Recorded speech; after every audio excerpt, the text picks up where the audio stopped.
8 years. It seems to get bigger every time. I'm here in a different capacity. I'm here for the first ever Comic-Con panel for Burn Notice.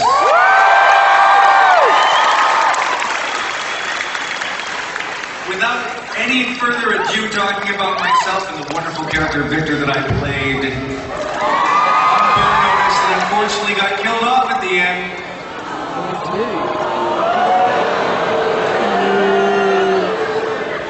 Heroically. Today I get to play moderator for this quirky, fun, and sexy series on USA. And it is my pleasure to introduce our panelists for today. First, we have a character that is new to Burn Notice this season, and it's still up in the air on just how much control he can assert onto Michael. Can he indeed erase Michael's Burn Notice? Playing Strickler is Ben Shankman.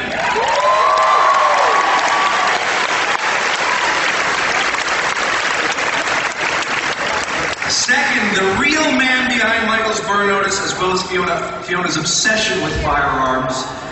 Series creator, writer, and executive producer, Matt Nix.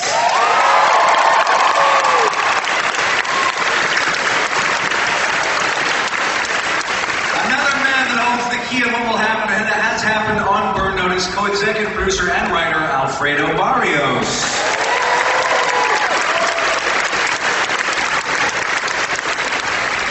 Playing the rather egotistical gun dealer who never seems to be happy with Michael's ability to outsmart him. Playing Brennan J. Carnes.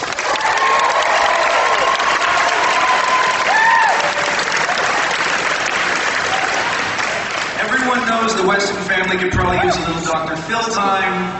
And today we have Michael's brother Nate, played by Seth Peterson.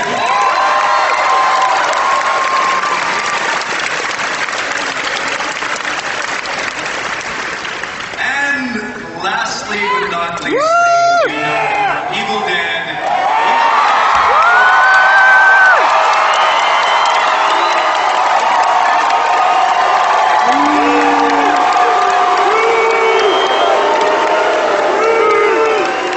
Women want him, men want to be him. One of my personal heroes, Bruce Campbell.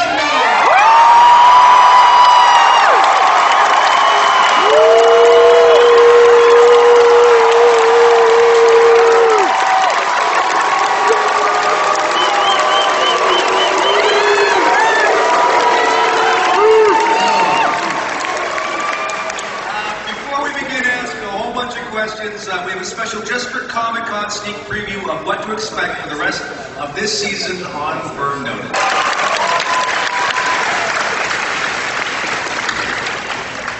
Before we get to the fan questions, because I know there's a few of you guys that might have something you might want to ask, Bruce or Matt or whatever other panelists, I got presented with a whole bunch of questions that we're going to warm everybody up with. So let's start with the brains behind the operation, Matt Nix. This is actually a question that's kind of bugged me now. I've recently become a fan of the show for some reason. This is actually a good question that's been bugging me. Matt Nix, what can you tell us about Michael and Nate's father?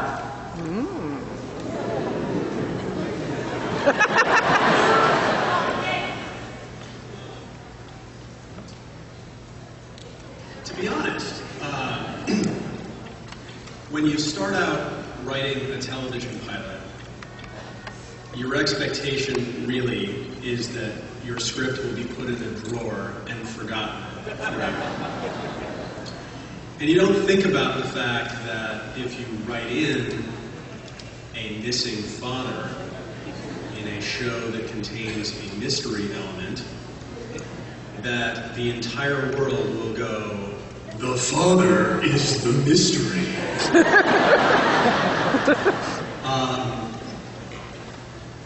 I feel comfortable saying in this venue, and you can be the first to know, Michael's father did not burn him.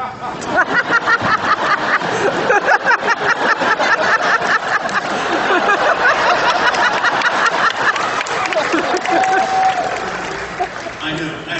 So many people have speculated that, and as I've put it out a number of times. Say, wasn't there a spy show where there were some dead parents involved in young person spying, and it's called Alias, and it's pretty on. We're not doing that. No, really, the point of The Father for me, and really the point of having a spy show where the spy is seen interacting with his family at all, is that in working on the show, I was really interested in the idea of who is this guy as a person? Where do these skills come from? And the truth is that the people that do this kind of work, we present a certain heightened version of it, but the people that do this kind of work tend to come from really challenging family backgrounds because it's the kind of thing that makes you paranoid and understand violence and all of these things. And so that was really what interested me about The Father, giving him a background that would kind of always be unresolved because the guy's dead. I mean, there's no reconciliation to be had there. And that, we have fun on the show and there's a lightness to it, but at the same time, there is this kind of dark core to Michael that makes it interesting and fun for us all to work.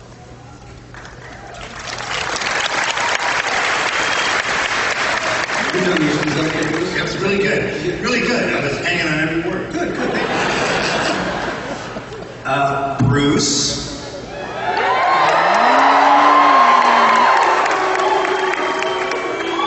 Behave. This is like his own living room here. This is great. Who said I love you?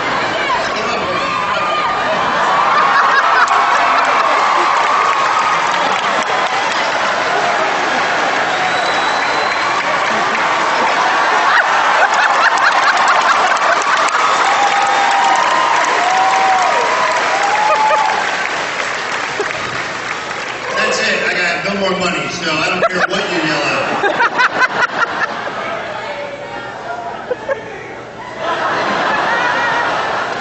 Your baby is not mine? What'd you just say? Let's meet in the parking lot after the show. I'll show you how Sam X tames all those rich Miami women.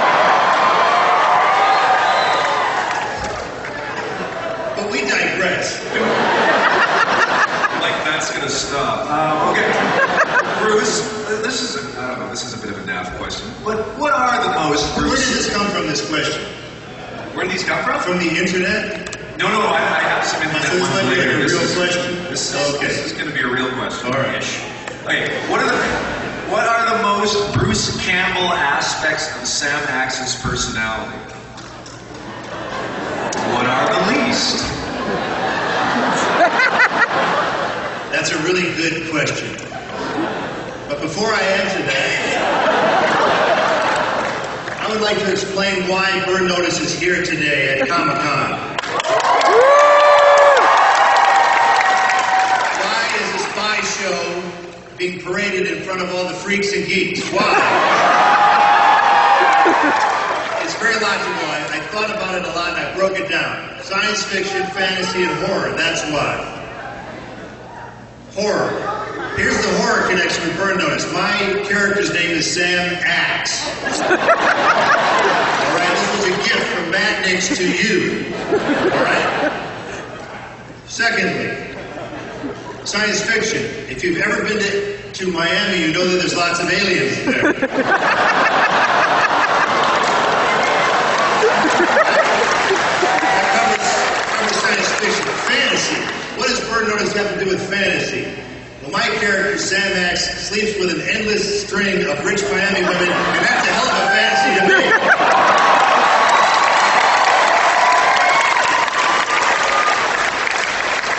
Sorry to digress, I apologize. So the question, what is Sam X most like Bruce and least like Bruce?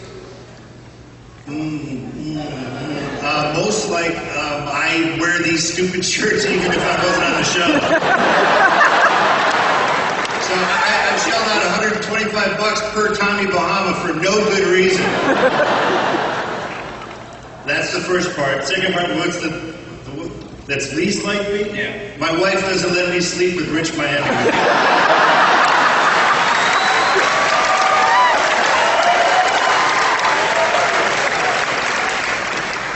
Well, I'm sorry to make anybody follow that. Alfredo, What is the most challenging part of creating a formidable foe for Michael to face every week? What is the most challenging part of creating a formidable foe for Michael to face every week? Making the smart funny as we not supposed to, but if somebody comes by and asks, and we've been oh, it's okay. Just we've put on paper some really great villains, some really great foes, and people that we just thought shined on paper with what they did and how they spoke, and some of the people here, including yourself, really filled in those roles quite nicely. And you know, I think Bird Notice is one of those shows that I think Matt would agree, and Bruce and anybody that's worked on the show, is truly a collaboration.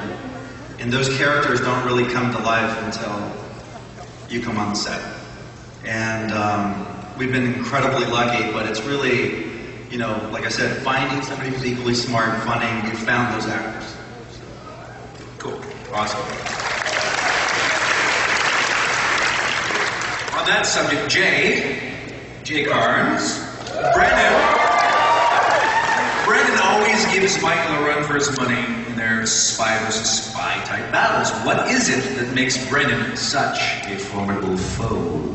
Can I just first say I think we should spend this time just asking Bruce questions? Thank you, Master. Because it's like watching a rock star work the crowd. It's unbelievable. It's like a comic and a rock star doing both. You know, I'm going to talk about Evil Dead next question. So.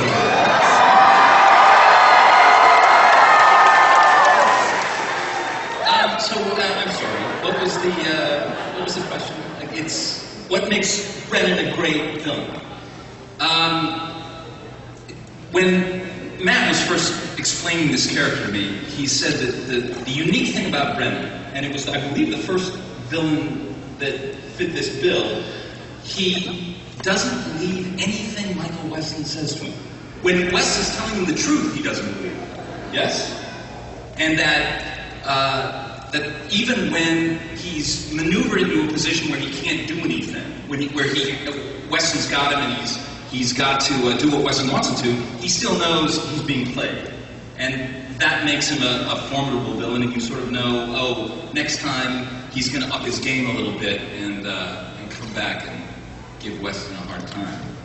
Although, my pitch, and we've talked about this a little bit, is Brennan coming back as the client rather than the villain. I don't know if that works.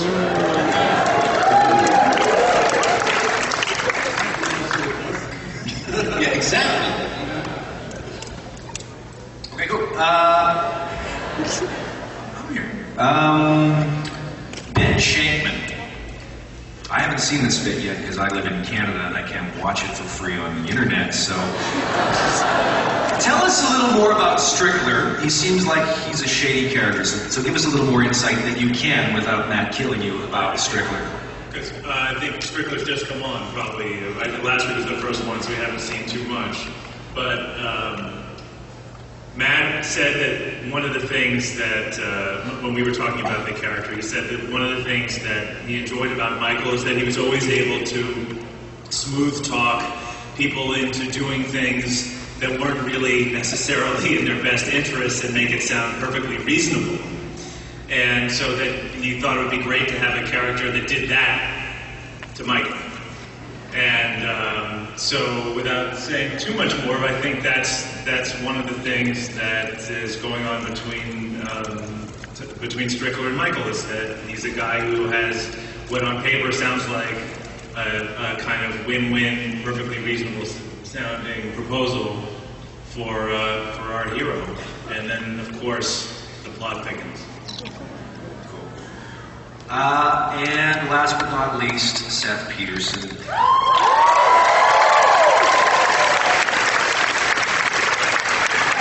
How has Michael and Nate's relationship grown since the start of the series, and how does that change your approach to playing Nate, the ne'er-do-well brother?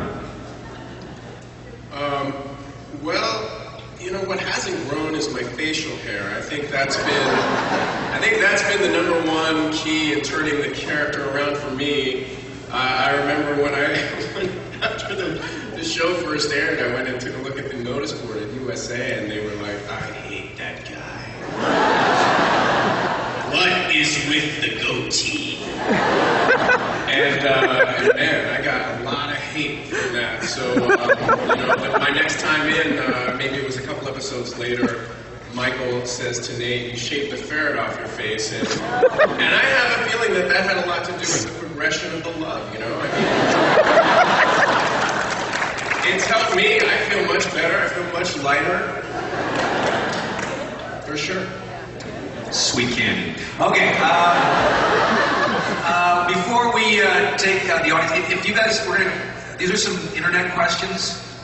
We all know how good those are. If anybody that has a question in the audience wants to do the lineup in the lineup place, which I believe is right here. Is it just right there? Just right there. Okay, good. Make them good. There's 4,200 plus people here. Don't be asking people what they like to eat after work or anything nutsy like that. Here's some internet questions for members of the panel. This is from Dee in Pasadena, California. She asks Bruce Campbell,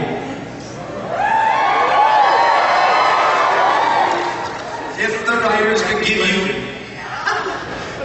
First there's a statement from Bruce, and then we'll have a question. There is a brief statement. I would like to make a brief statement.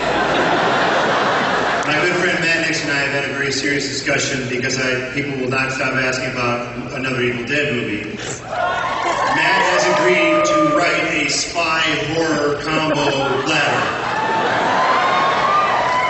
Dead Notice.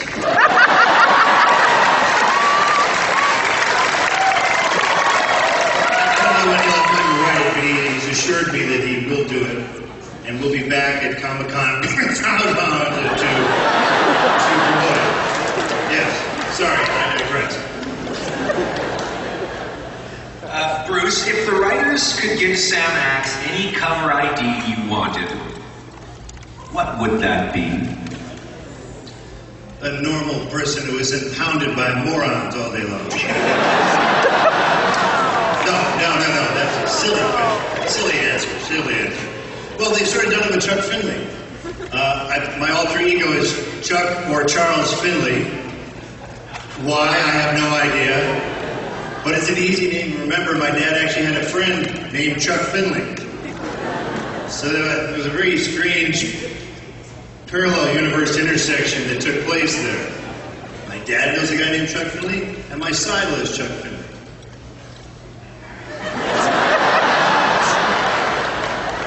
That's all I have to say. That's a first. Okay. For Matt Nix, as writers, do you put things... This is from Sharon in Leesburg, Virginia, and she asks, as writers, do you put things in the script just to see if the fans will catch them? And have we missed many?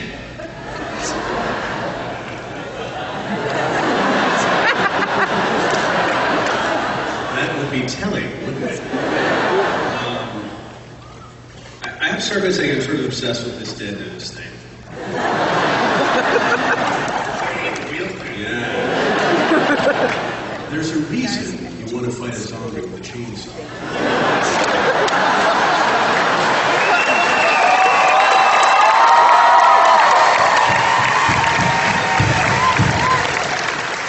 They move slowly, so...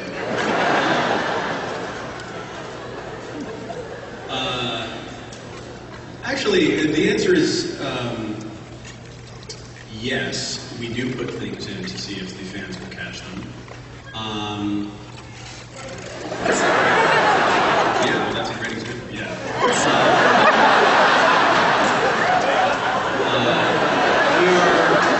We are actually completely unapologetic. It's called name checking, name checkers. So you will note that Fiona's boyfriend's name is Kendall. That in the first season, Gabrielle Anwar plays Fiona, and there was a bad guy named Anwar. But also, directors who we've worked with tend to recur on the show as bad guys. Tim Matheson has done some great work for us as a director and also as an actor. He plays Larry, a recurring bad guy for us.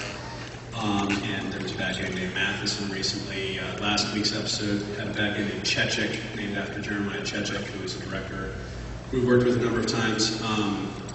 The other thing is, I don't know that anybody would notice this, but restaurants are typically named after writers' children. So the Carlito, where they hang out, is named after my son, Charlie. And bad guys often hang out in restaurants named Dito's or Alfreditos after his son, Alfredito. I don't know that that's that exciting, but yes, we put all that sort of stuff in. Yeah, you probably miss it because you don't know all of our family names. Okay, we have some questions from the audience. I can't wait. These are always bad. No pressure. Hi, my name is Mandy. My question is for Bruce. I know, amazing, right? Okay. I don't have any more money. Okay. You get back to me on that, alright? But I know Sam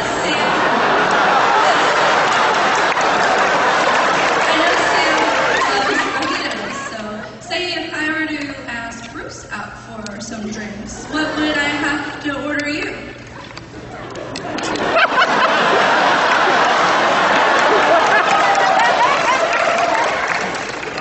A room and your naked body.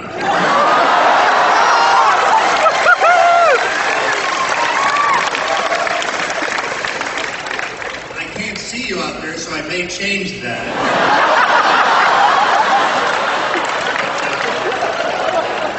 That's a good start. There's a zine out there I want to boff real bad. But there's a Pikachu that's hotter than hell, too.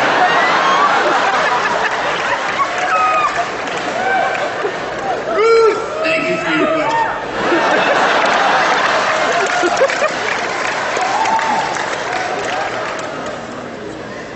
There's a cautionary tale. Hi, my name is Ashton, and this question is for Bruce Campbell. I love you. I said I'm out of money.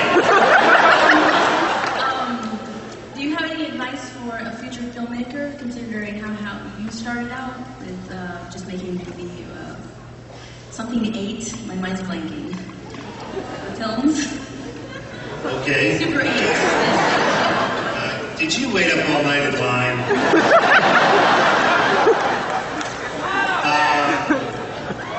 What was the question again? It was advice to a future filmmaker. Do not copy anybody. Don't copy Quentin Tarantino. Don't copy Sam Raimi. Don't copy Martin Scorsese. Don't copy anybody. Make people copy you. That's the idea. It's an original.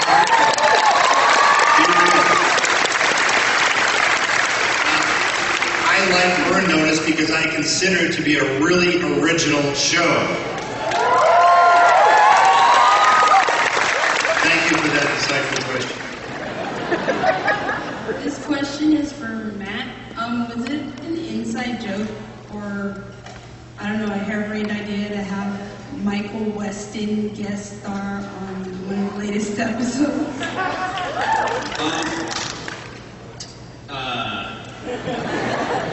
I suppose I should let you all judge if it was harebrained. I thought he was great. Here's the thing, though. Like, imagine yourselves in our position. You created a show with a main character named Michael Weston, not really realizing that that guy who you liked on that episode of 6 Feet Under was named Michael Weston. And then everyone goes, you should cast that guy Michael Weston. And you start looking for an opportunity to cast Michael Weston. And then we had this great script, and he actually auditioned for it and did an amazing job. Did he audition or didn't he? I don't think he did. He didn't. We like the name. We liked the name. It was just the name. We lucked out with the performance. No, He's a great actor, and funnily enough, he was actually he was sort of brought up for the role of Michael Weston. That would have been a little twee, but yeah, as soon as we realized that was a good fit for him, we've been looking for an opportunity, and yeah, he was fantastic.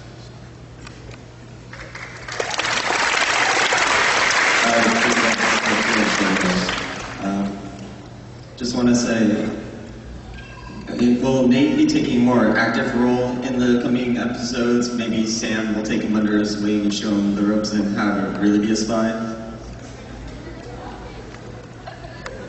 That's for you, Bruce. That's for me?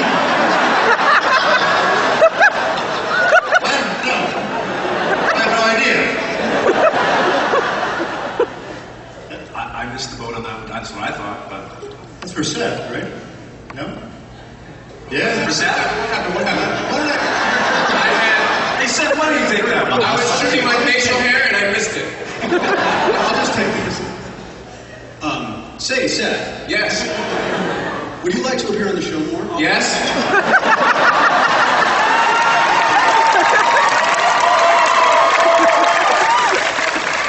One of our fine audience members had the thought that perhaps Sam, played by Bruce Campbell here, could take you under his wing in some way. That's a great idea.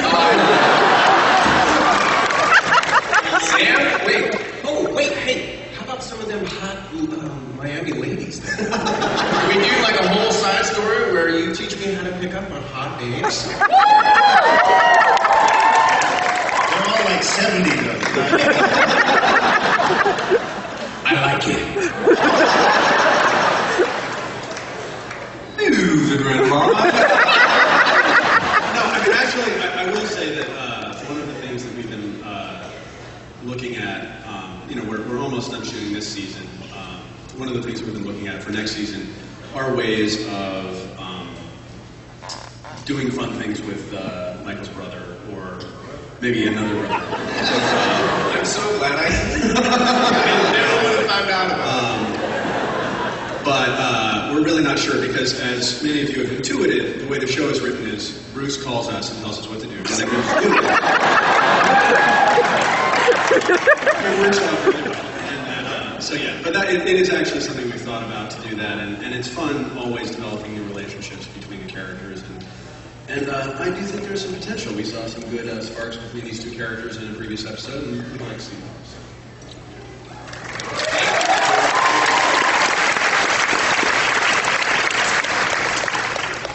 Hi, I'm Bernie from San Francisco. And it's for you, Bruce. Are you going to ever settle down?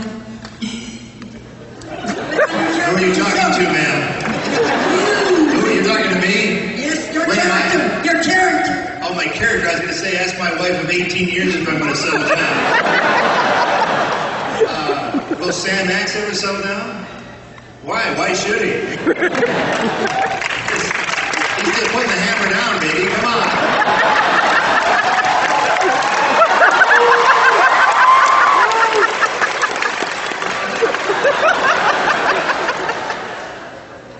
Does that disappoint you? This question is for Jay.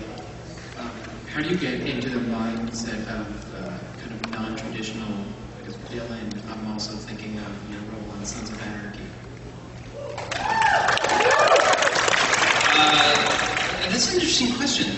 That guy on Sons of Anarchy, obviously very dark, as is Brennan, but there's such a, with Burn Notice, Matt and I talked about this actually, it's very serious, and the spy aspect of it is taken very seriously, and yet there's a sort of a thin patina of light comedy across the whole thing.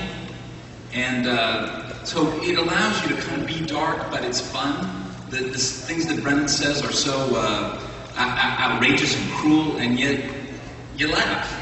Whereas, I don't know how many of you saw that piece in Sons of Anarchy, but there's nothing funny about that.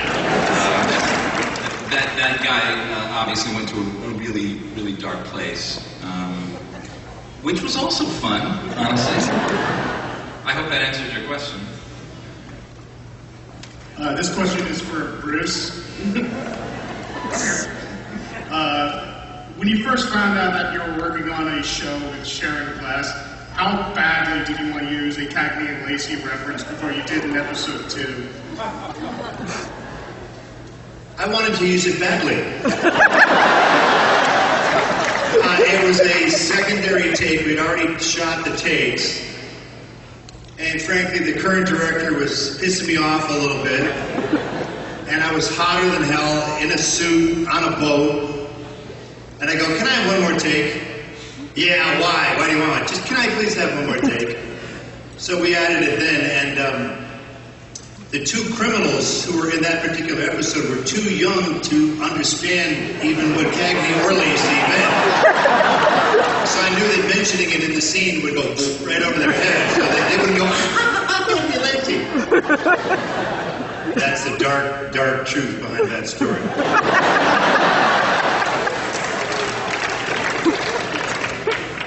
My question is for Matt regarding the hidden names in the episodes. With regard to last week's episode and Strickler's gift basket, was the Brennan's yogurt intentional or unintentional?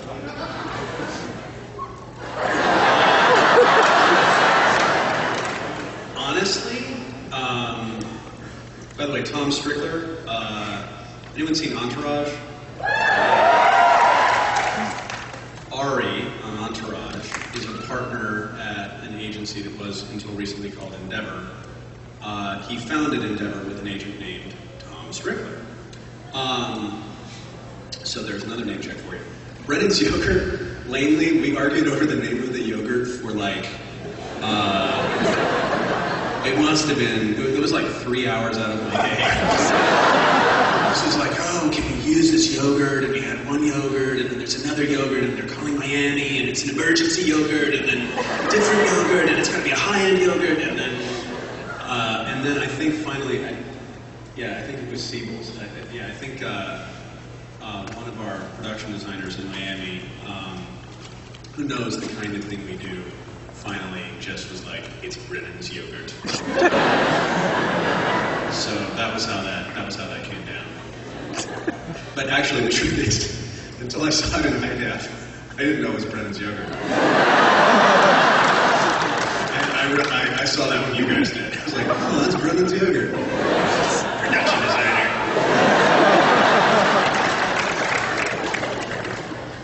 Hi, my name is Catherine Draper, and my question is for Bruce.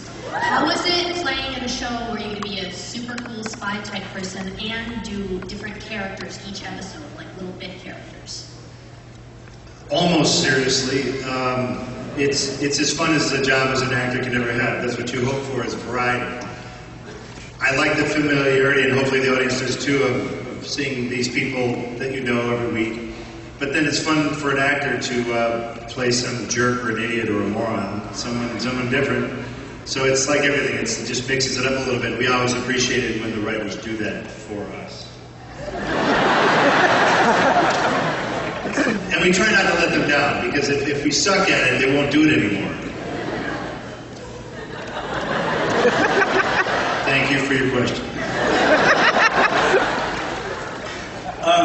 Have you guys entertained the thought of doing a Burn Notice movie, like a couple hours, 2 and a half?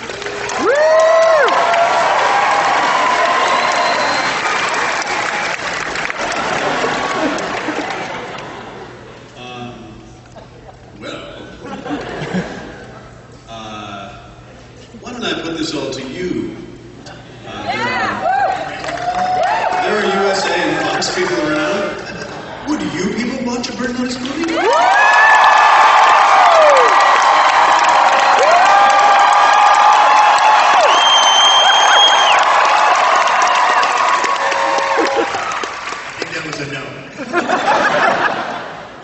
No, actually, it's something that we've kicked. I mean, obviously, you entertain the idea. I do think that as the show's going on and as we've done sort of bigger and more fun things, I think we all start thinking, wow, we should crash 2 helicopters into each other. Maybe we need a movie budget. So, can I say one thing? It's a very brief comment. I want all you techno geeks out there to understand. Matt Nix will not let digital explosions be used on this show. We've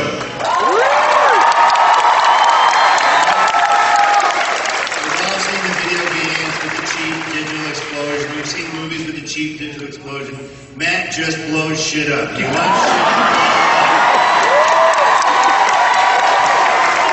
He explained to me very succinctly, he likes to see, like, when a vehicle is parked, the flames licking around the entire vehicle, consuming it, and then disappearing like a phantom. It's his words. No, actually, that's the truth is,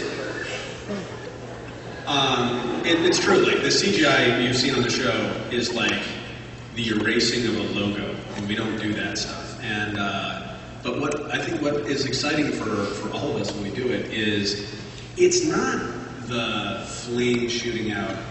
It's not the car crashing into the other car. It's the way the rear view mirror just like kind of flipped off and then bounced and it does stuff because when the CGI guys sit down to do that, they don't go, let's have the rear view mirror flip 3 times and then go through the other windshield. They just don't do that. And that's the sort of thing that really sells the awesomeness of things running into each other.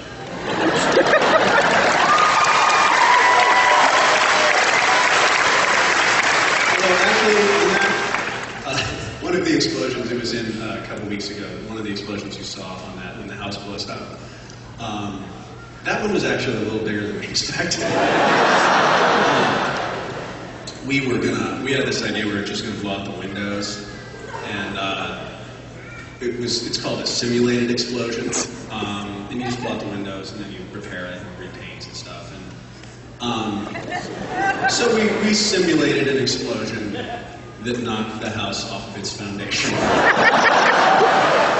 and split one of the exterior walls in 2 and knocked out 12 windows on the street. He's laughing. But how awesome was it, guys?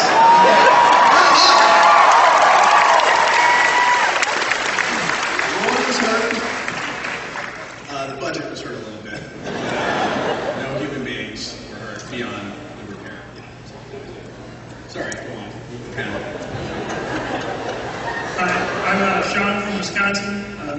And I've seen the show since the beginning, and I've seen Gabrielle and Jeffrey kick a lot of butt, but poor Bruce gets his face kicked in a lot. And I'm just wondering, are you gonna, even if it's only 1 episode, are you gonna give Sam a chance to kick a little? Sir, come up here.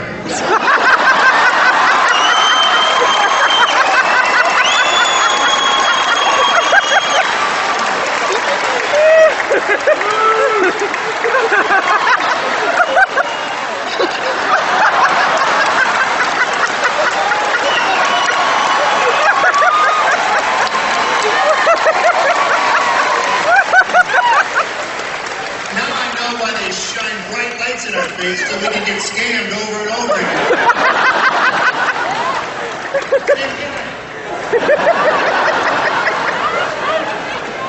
Wow.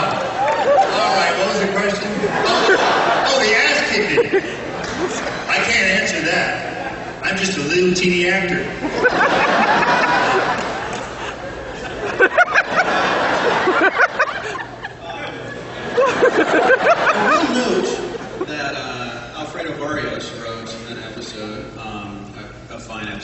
Episode 2 of this season, where Sam spent the entire episode kicking the living crap out of Michael.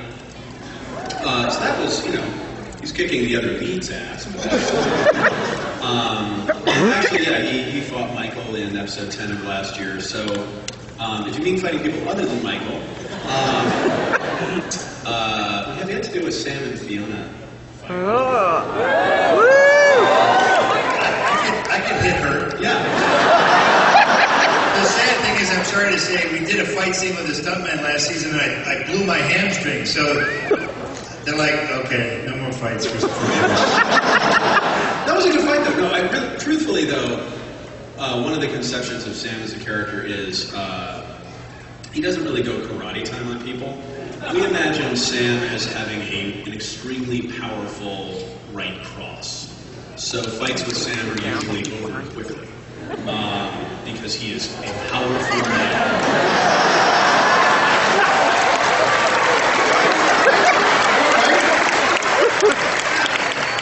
Wasn't Michael tied up?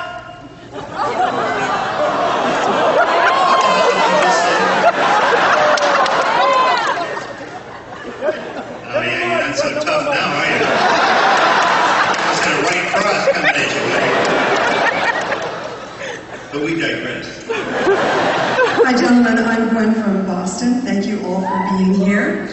I think one of the things that I personally love about Burn Notice is sort of the MacGyvering aspect and Michael Weston's voiceovers, which, if you're familiar with fan fiction, there's a handful of Burn Notice fan fiction out there, and that stuff is hella hard to write.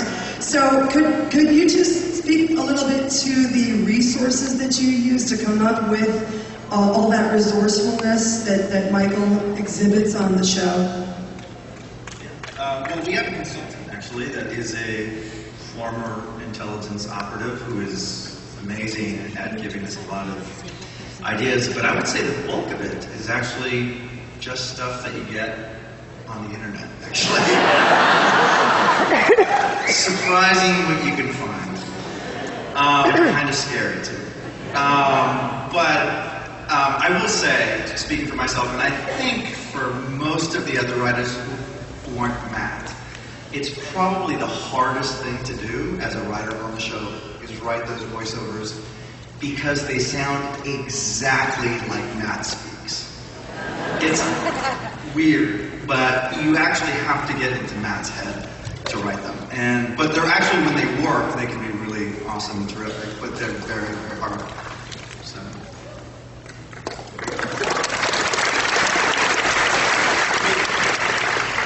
I think the thing about the MacGyvering stuff is a lot of times, it's not like you can go on the internet and say, you know, what can I build to do X, Y, Z? Google, tell me. What we end up doing a lot is finding the principles of how things work. We know that you sort of have to abstract things and go, okay, well, a railgun. A railgun is a magnet that shoots a projectile. So you know sort of the structure of it, and then we'll tend to call experts. We tend to call experts and say, okay, if we want to do this thing realistically, what would we do? And the standard that we tend to hold ourselves to with that stuff is everything should. Well, it's a few things. One is, let's not teach anybody how to kill themselves, like too specifically. It should require another step after watching an episode if you want to kill yourself. You must go to the internet. So that's one thing. And then the other thing is, everything needs to work, although we allow ourselves, no testing period. Like Michael just sort of, his things, if they could work, they do. So for example, when in season 1, Michael replaces the trigger bar spring of a Sig Sauer B228 with a bobby pin in 45 seconds, that can actually be done. Took our prop guy, what did it take, Charlie? It was like, not very long. Yeah, I think it took our prop guy 2 minutes, right? So we're like, Michael's better than Charlie. So that's sort of, that's how we end up doing it. Come up with a principle, abstract it to how to really do it.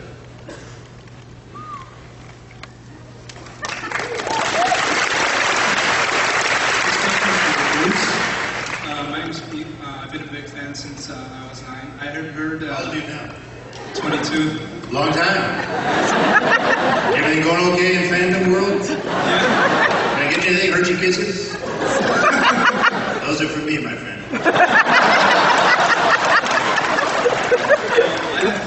He's not a fan anymore. I'll still be a fan.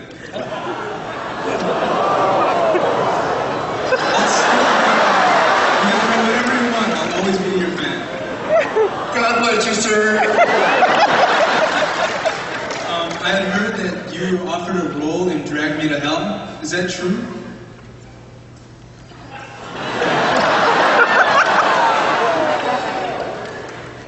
No, I was not offered a role in Drag Me to Hell. What's wrong with him? That's the answer to your question. Am I happy about it? No. Will Sam pay for that? Yeah, because he's going to have to put me in Spider-Man 4, 5, and 6.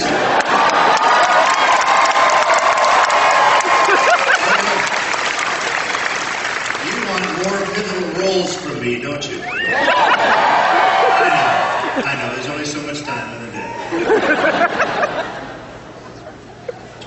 Alright, well, my name is Carmina, and this question is for Matt Nix. Is Bruce the one helping you write the funny lines?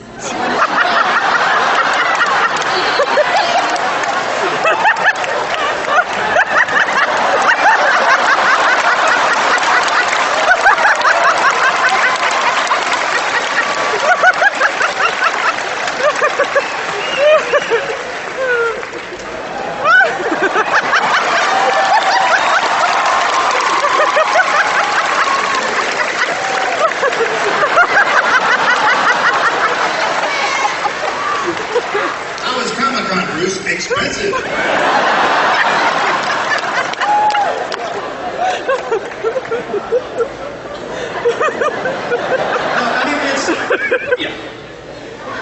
It's a natural question.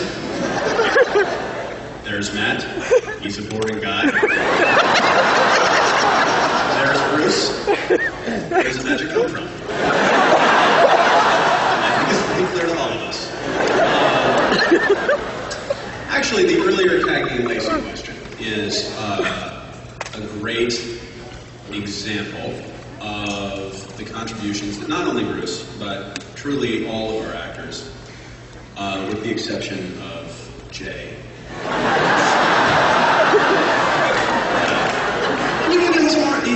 You know, Jay's like a puppet. You're an actor. You know what I mean? You're just not an actor with like ideas of your own.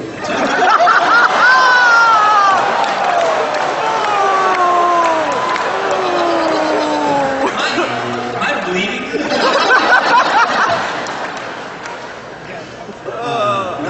Matt actually did say to me once during a take, I had a kind of a question about what the meaning was below that. Just say the line, monkey. Which stung, to be honest. You forget that monkeys have feelings. No, but the truth is, with regard to all of the actors,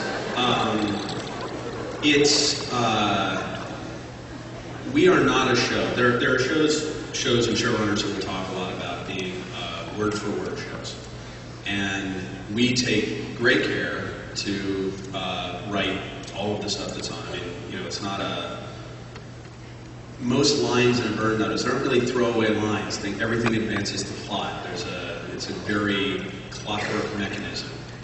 At the same time, we really rely on the actors, not just for funny stuff, but also for dramatic stuff.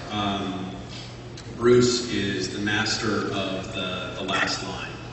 And so, you know, chances are if you see Sam have a last line in a scene, probably Bruce Campbell came up with that line. Because, you know, he won't say the ones we write. No, truthfully, he always gives us the ones we write, and then he does better ones. But I should clarify. None of the actors get out of bed going, hey, I'm going to do some ad-libbing today. Sometimes the words come out and they're perfect, they're fine. And sometimes they're even more perfect, so you don't do anything. And sometimes an actor just thinks of something. So a lot of times if you inhabit a character for 3 years now, going on 8, we do have an idea. We have an idea of how that character would react or feel, but we do have a lot of respect for the writers because they keep giving us really good stuff, so we try not to get in too much trouble.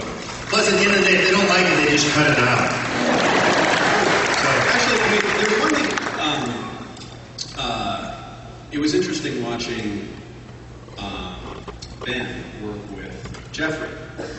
Because Jeffrey does, a lot of the same things that Bruce does. A lot of the funny, he comes up with funny lines, but the interplay between Jeffrey and Ben was very dramatic, and you'll see it goes on. I mean, that's a really prickly relationship, and it goes to some really dramatic places. And I'd actually be interested to hear your thoughts, Ben, on that process of working together, because you guys went to the same graduate school, yes? Yeah, Jeffrey and I were both at the NYU drama school in the 90s. And, I think, he had something to do, it wasn't a coincidence, right? No, he really respected your work, and it was because you guys kind of worked out a process on the set where they would go over the script and then talk about it. It was usually for about 6 hours. We pushed the day shooting to the next day, and then we just, I'm kidding. But I would just be interested because you guys really felt your way through those scenes and kind of reworked them. Well, there was one. We shot those episodes out of order. So we shot what is going to air tonight first, and then we shot what aired last week second. And so there was just something about the relationship that we found on our first day of working, even though it was the second episode of the story, that then when we went later to shoot the episode that introduced the character, we realized that something that I was saying, we had already kind of, was already inconsistent with the discovery we'd already made about the character that was happening later. And so we talked about it, and the writer was there, and I think it had to do with something. It had to do with Strickler saying to Michael, whatever it takes, I'm a closer. Whatever it takes, I'm gonna, I'm going. I don't remember what the original line was. That's of course Strickler telling him, I'm going to seduce you. Whatever happens, I'm going to win you over. And because we'd already shot that second scene, which is very kind of soft sell, we realized, it's better if he doesn't say that. It's better if when Michael objects, he just says, as I think I do at the end of the last episode, okay, fine, just think about what you want, and I'll be around. Yeah. And two nice things about it. When you're a guest on a show, sometimes the politics of being the guest person don't allow for you to voice that opinion because you don't want to step out of line. And because we had this very trusting relationship that had to do with coming up together, I was able to do it. And so that was nice. It was like we got to play with the train set a little bit more than we usually do. So, in answer to your question, does Bruce write all the funny lines? No, the truth is that, certainly we're doing the writing, but it ultimately does turn into a collaboration with the actors. And we're fortunate in that, but for Jay, we hire smart actors.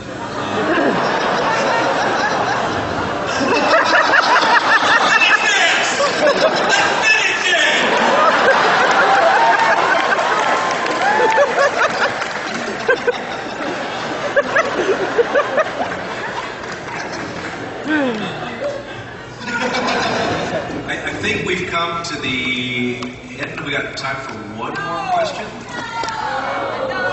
You don't want to hear one more question?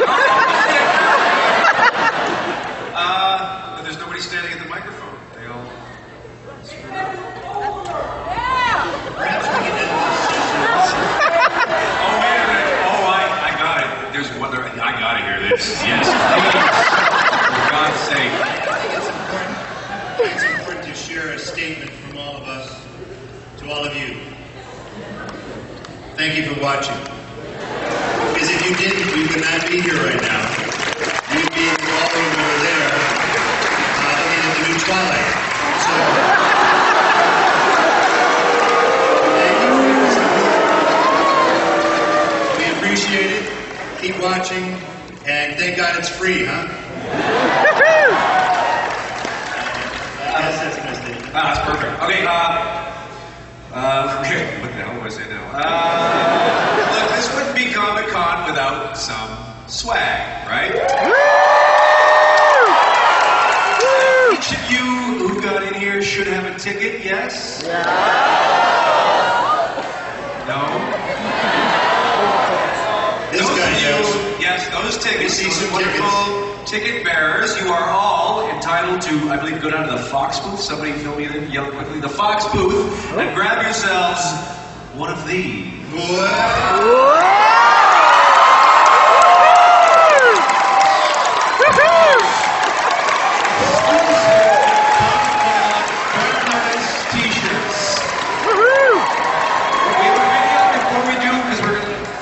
Before anything happens, we're going to show a video before we do.